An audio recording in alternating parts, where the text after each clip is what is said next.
최근 대법원 양형위원회는 아동 청소년 성착취물 제작 범죄 등에 대한 양형 기준을 강화했어요. 이에 N번방 사건 등에 대한 강한 처벌이 예상돼요. 법정형은 법에서 정하고 있는 형의 종류와 기간을 말해요.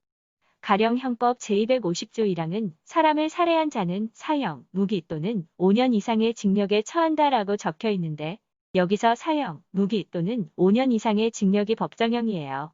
한편 양형기준이란 판사가 형을 정할 때 참고하는 기준을 말해요. 같은 범죄라도 범행 동기, 자수 여부 등에 따라 형벌이 다르거든요.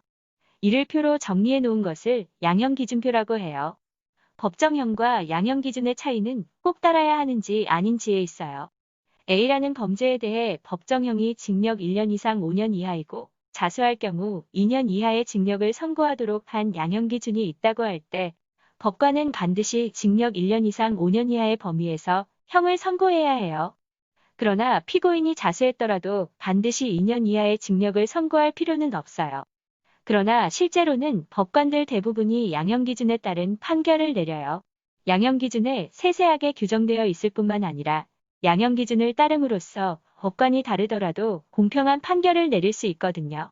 양형기준은 사법부에서 가장 높은 기관인 대법원에 있는 양형위원회가 정해요. 위원회는 법조인과 학식, 경험이 풍부한 사람들로 이루어져요. 그리고 언론인 등 다양한 자문위원을 두어 적절한 양형기준이 정해지도록 해요. 구체적으로 양형기준은 범죄 유형마다 3단계로 정해져요. 예컨대 성범죄의 경우 감경 요소가 있을 경우 감경 단계의 형이 권고되고 반대로 가중 요소가 있을 경우 가중 단계의 형이 권고돼요. 이런 요소가 없으면 기본적인 양형을 선고받지요. 최근 아동 청소년 성착취물 제작과 관련하여 N번방 사건이 사회를 뜨겁게 달궜어요. 그동안 이 범죄는 양형 기준이 없었고 법원은 대부분 가벼운 형을 선고하여 솜방망이 판결이란 지적이 이어졌죠. 그래서 양형위원회는 성착취물 제작 범죄에 대한 양형 기준을 강화했어요.